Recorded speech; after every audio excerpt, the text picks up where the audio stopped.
Hey guys, Josh with Griffin Air. If you're checking out our videos and our channel, I wanted to do a quick video just giving you an overview of what our channel is all about. If you're an actual professional heating and air or plumbing professional, these videos are not necessarily geared for you.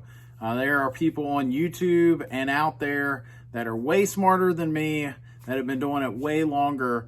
Our videos are geared towards homeowners, folks that are just trying to learn a little something or about to buy, maybe get some behind the scenes secrets and things like that. So if you're a homeowner or someone in the market for some sort of heating and air system, maybe a plumbing system of some type, our goal is to give you some of the tips and tricks that sometimes are not as easily accessible.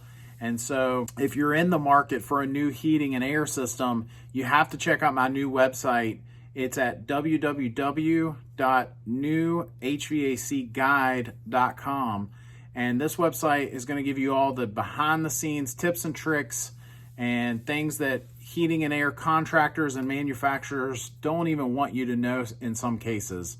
So we have a whole page that's even called no-nos, things to avoid. The whole goal is to help you avoid headaches and some of the problems that other folks have when they get a new heating and air system.